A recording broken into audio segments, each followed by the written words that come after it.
When I was 8 years old, my brother Elliot went missing. He was 13. He just didn't come home one day. They never found him. Years later, I joined a search and rescue team. I thought maybe if I found someone else's missing sibling, I could finally sleep at night. Then I got assigned to an abandoned subway tunnel. The power was on in most sections, but I wandered into a dark room. The door swung shut behind me. My flashlight died, and my radio had no batteries.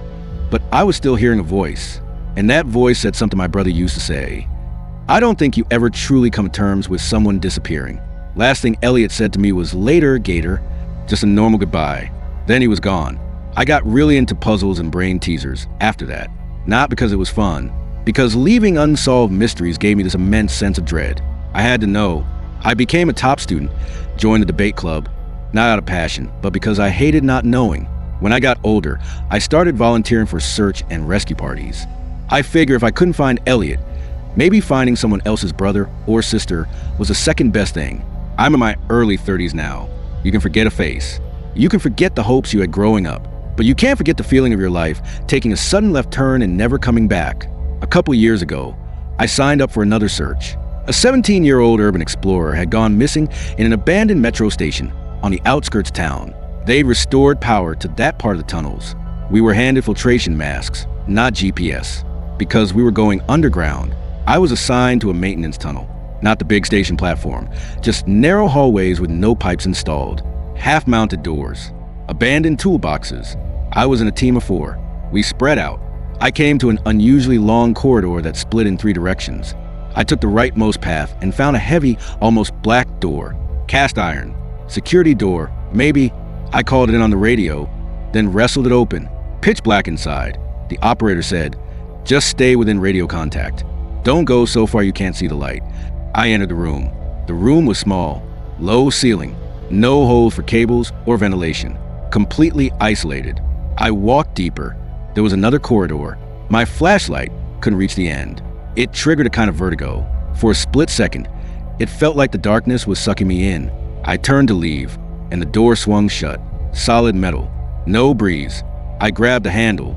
Wouldn't budge. I'm stuck. I radioed the operator side. Some of the hinges are rusted. Stay by the door. Someone will get you out. I waited 20 minutes. Knocked. No one knocked back. Then my flashlight flickered. Too soon for batteries to die. "I'm going dark," I said. "Someone needs to get me out now." The operator came back. "They're having trouble finding your door. There's no door here. Just an open frame and something that looks like a closet. That's impossible. Look, you might have the wrong corridor. Follow the right-hand wall. There's another search party on the other side." I followed their instructions. Then my flashlight died completely. Pitch black. I kept my hand on the wall and walked. I walked for what felt like hours. No running water. No pipes.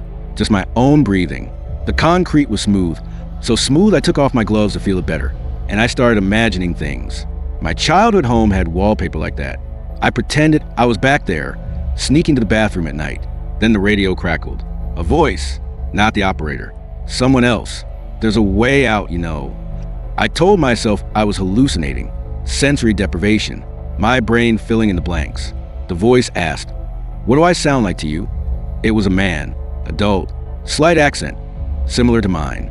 "Maybe I'm not a random person," the voice said. I whispered, "Don't say things like that." I wandered deeper. The layout kept changing. Corridors got longer or shorter. Stairs had different numbers of steps. The voice talked to me the whole time, not threatening, just guiding, or pretending to guide. Eventually, I threw the radio against the wall, shattered it. The voice didn't stop. It came from inside my bones now. "Are you done? Then let's get going." I followed its instructions. Left turns, right turns, backtracking, and slowly, things changed. The air got denser. There was a strange smell. Then I heard voices ahead. Chatter. People. I turned a corner and saw light under a door. My heart raced. I ran to it. The voice begged me. "The key. I left you a key." I felt my pocket. There was a small key, etched with a sunflower.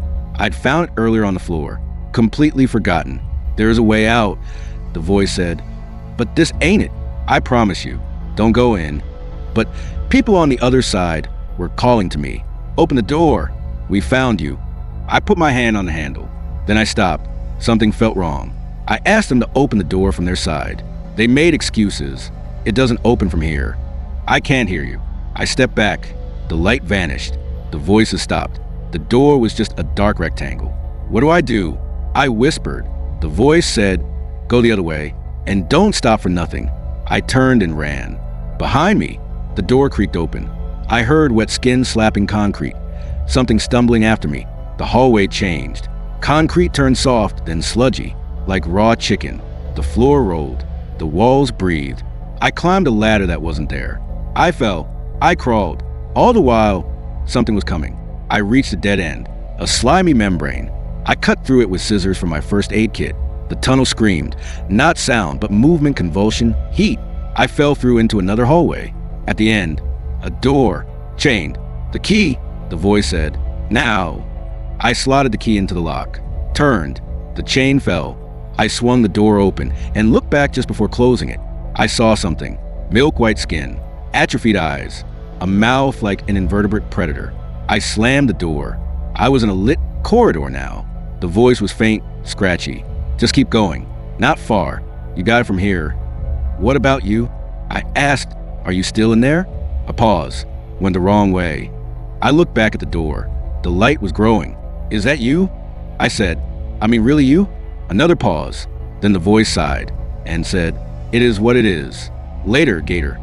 I followed the sound of machinery, walked out onto a train platform.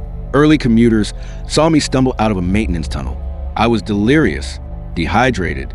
I'd been down there for almost 3 days. They couldn't explain what happened.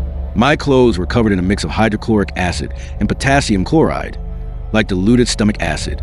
They never found the black door or the corridor, but I kept the key, etched with a sunflower, in my nightstand drawer. And sometimes, late at night, I wonder who left it for me and who was that voice?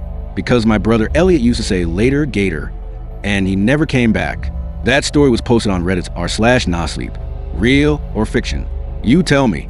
Have you ever been somewhere you couldn't map and felt like something was mapping you? If you've had a search and rescue experience or a story about getting lost, share it in the comments. Like and subscribe for more Reddit horror stories every week. And if you ever find a key in the dark, think twice before using it. See you in the next one.